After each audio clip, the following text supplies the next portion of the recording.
يعمل جواز صلاة النبي. صدق الله ومولانا العظيم وصدق رسوله النبي الأمين المتين المعين الكريم ونحن على ذلك لمن الشاهدين والشاكرين والحمد لله رب العالمين.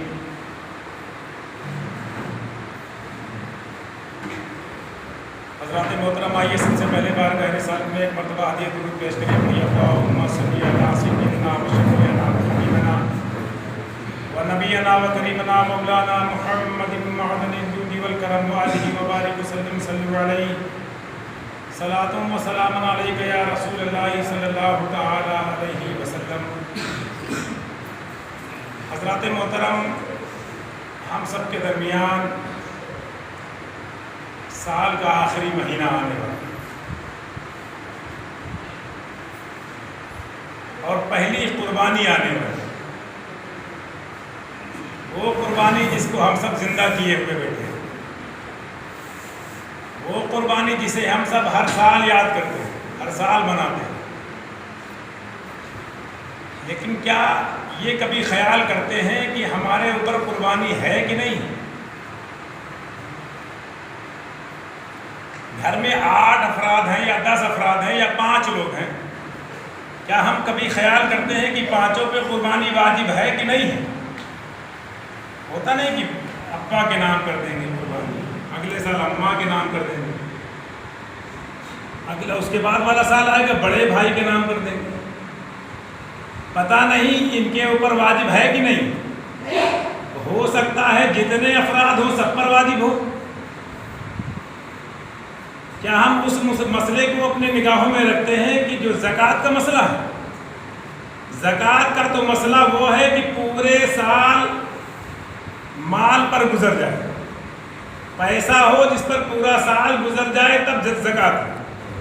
قربانی کا یہ مسئلہ نہیں کہ پورے سال بھر آپ مالدار ہو تبھی قربانی. قربانی کے ایام آنے سے پہلے، بقرعید کی نماز کے لیے عیدگاہ جانے سے پہلے کسی دن ایک دن بیٹھ کر کے شمار کر لیں کہ ہمارے اوپر قربانی ہے کہ نہیں. اس کو ذہن میں اپنے رکھیں. بڑی اہم بات ہے کہ 7.5 تولے سونے کو ہم سمجھ رہے ہیں کہ صاحب حیثیت ہیں، قربانی واجب ہے، یہی تو سمجھتے ہیں نا. لیکن یہ بتائیں دوسرا موضوع جو ہے 52.5 تولے چاندی، اس کی طرف خیال کیوں نہیں جاتا؟ 52.5 تولے چاندی کتنی ہوئی؟ تقریباً آدھا کلو سے کچھ اوپر، آدھا کلو سے کچھ اوپر ہوئی نا. تو 52.5 تولے چاندی کی قیمت کتنی ہوئی؟ 35,000 روپے. زیادہ سے زیادہ چاندی کتنے روپے کلو؟ 60-65,000 70,000 روپے کلو. تو 35,000 روپے اگر آپ کے پاس بقرعید سے پہلے ہیں تو قربانی واجب. تو بچیں گے نہیں کہ ابا کے نام کر دیا تو بچ گئے. ابا کے نام کرو گے ابا کو ثواب ملے گا. اگر تم نے قربانی اپنے نام سے نہیں کی، تم صاحب حیثیت ہو تو تمہاری قربانی نہ ہوئی. اور یہ بڑا عام مسئلہ ہوتا ہے قربانی کرنے جب جاؤ کہیں، کوئی حافظ جی پہنچتے ہیں، معلوم ہو چاہے حافظ جی کو نہ معلوم ہو، پہنچتے ہیں تو کیا ہوتا ہے؟ حافظ جی پہلی قربانی ہے رسول اللہ کے نام کر دو. رسول اللہ کے نام قربانی کرنا سنت نہیں ہے بلکہ نفل ہے. تو پہلے اپنے اوپر کرو، پہلے اپنی قربانی کرو، پھر اگر تمہارے پاس وسعت ہے تو ایک اور حصہ لے لو یا ایک اور بکرا لے لو تو رسول اللہ کے نام کرو. لیکن پہلی قربانی اپنی کرو، اپنے نام سے کرو. گھر میں اگر ہم 2 بھائی ہیں، دونوں کما رہے ہیں تو دونوں کے نام کرو ضروری ہے. کوئی ہے ایسا جو بتا دے 35,000 روپے نہیں ہوں گے بقرعید کے تک؟ بقرعید کے 1 دن پہلے یا بقرعید کے 3 دن ہوتے نا، 3 دن قربانی، تینوں دن میں سے اگر آخری دن بھی تمہارے پاس پیسے ہو جائیں تب بھی قربانی ہے، چاہے حصہ لو یا بکرا لو. میں اپنے پاس سے نہیں بتا رہا، تمام فقہ کی کتابوں میں یہ بات ہے. اور ایک چیز بڑا اہم مسئلہ ذہن میں آیا. ہوتا نہیں بہت سے لوگ سوچتے ہیں، اکثر لوگوں سے میں نے ایک آدھ لوگوں سے میں نے سنا بھی ہے کہ وہ کہتے ہیں کہ ہم نے جب فجر نہیں پڑھی، فجر فرض ہے، بقرعید اور عید کی نماز واجب ہے، تو جب فرض چھوٹ گئی تو بقرعید کی جب نماز کیسے جائز ہے؟ تو فتاوی عالمگیری کے الفاظ میں نے پڑھے، لو لم یصلی صلاۃ الفجر، اور کیا لا یمنع جواز صلاۃ العید، یعنی فجر کی نماز آپ نے نہیں پڑھی تو کوئی بات نہیں، اس کا عذاب آپ کو ملے گا۔ فجر آپ نے نہیں پڑھی، اس کا حساب تو آپ کو دینا ہے کہ فرض چھوڑ دیا، اس کا عذاب آپ کو ملے گا، لیکن عید کی نماز جائز ہے، پڑھیں۔ ہوتا نہیں کہ دوپہر کا کھانا ہم نے نہیں کھایا تو شام کا بھی نہیں کھائیں گے، ایسا ہو جاتا ہے۔ شام کا ہم نے نہیں کھایا، اب صبح بھی چائے نہیں پئیں گے، دوپہر کا بھی کھانا نہیں کھائیں گے، ایسا ہوتا ہے؟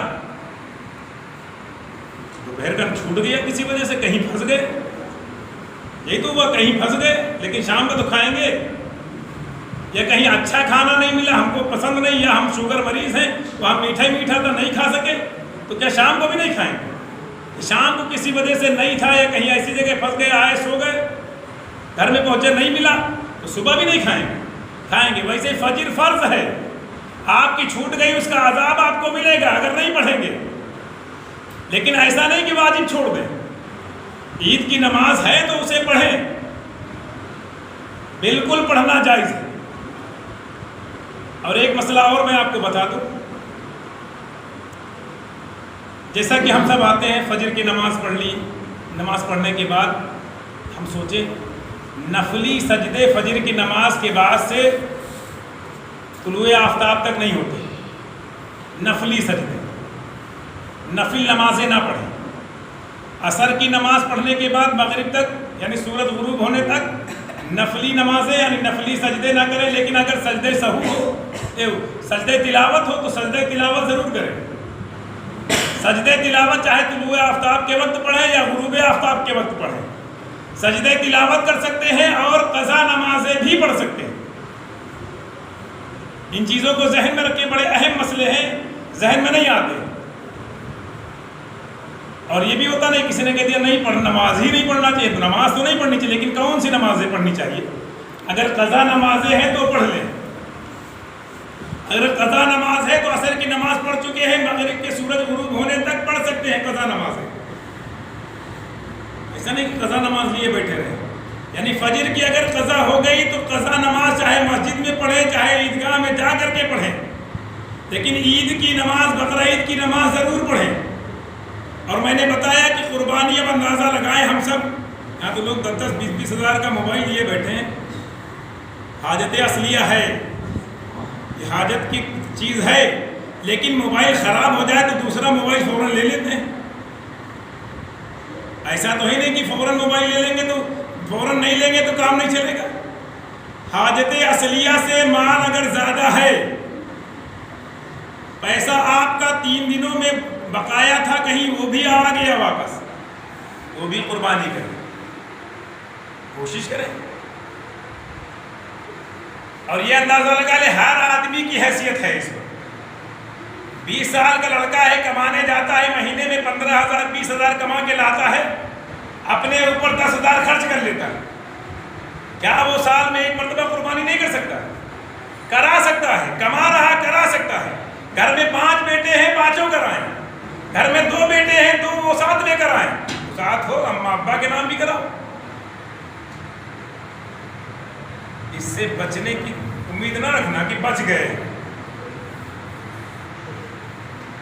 جس طریقے سے سارے انتظامات ہر آدمی کرتا ہے، اور لگ بھگ ہر آدمی کے پاس اتنی وسعت تو ہوتی ہے، 35,000 روپے تک اس کے پاس انتظام ہو۔ اور ایک چیز یہ بھی بتا دیں، آدمی سوچتا نہیں ہے، اگر جہیز میں برتن ملے کہ نہیں ملے تانبے کے، حاجت اصلیہ میں نہیں آتے، ان کی ضرورت ان برتنوں کی آتی ہے، جیسے کوکر ہو گیا، چھوٹے بھگونے ہو گئے، جو روز ضرورت میں استعمال ہوتے ہیں، وہ حاجت اصلیہ سے الگ ہیں، حاجت اصلیہ میں ہیں۔ اگر آپ کے تانبے کے 50 کلو کے برتن ہیں تو آپ قربانی آپ کے اوپر واجب ہے، وہ روز استعمال نہیں ہو رہے، روزانہ جو استعمال نہ ہو وہ حاجت اصلیہ سے الگ ہے، اس پر قربانی ہے۔ زیور کس کے یہاں 1 تولے سے کم سے سونا ہے کسی کے یہاں؟ 1 تولے سے زیادہ ہے کہ نہیں؟ اگر اس کو بیوی کا حق سمجھو تو بیوی کے اوپر قربانی، اگر تم سمجھتے ہو نہیں زیور میرے ہیں تو تمہارے اوپر قربانی والی، بچنے کی امید نہ رکھنا کہ بچ جاؤ گے۔ ہر چیز میں ہر آدمی خرچ کرتا رہتا ہے، ہر ضرورت کی ساری چیزیں پوری کرتا ہے، ہر گھر میں تانبے کے برتن بھرے رکھے ہوتے، وہ حاجت اصلیہ سے الگ ہے۔ یہ کوکر اور پلیٹیں اس کی گنتی نہیں، یہ تو حاجت اصلیہ میں ہے۔ آپ نے اگر کسی کو قرضہ دیا ہے وہ بھی حاجت اصلیہ میں نہیں، وہ بھی تمہارا مال ہے، سیف ہے۔ بینک بیلنس ہے تو بھی تمہارے پاس پیسہ سیف ہے، قربانی کرو۔ کام نہیں چلے گا کہ بڑے بھائی ہیں یہی ذمہ دار ہیں، ان کے اوپر قربانی ہوگی۔ چاہے جتنے بھائی ہو سب کے اوپر سب کے نام سے قربانی ہو۔ یہ سمجھ لے کہ ہمارے اوپر قربانی واجب، اور کوئی بڑی قیمت ہے کیا؟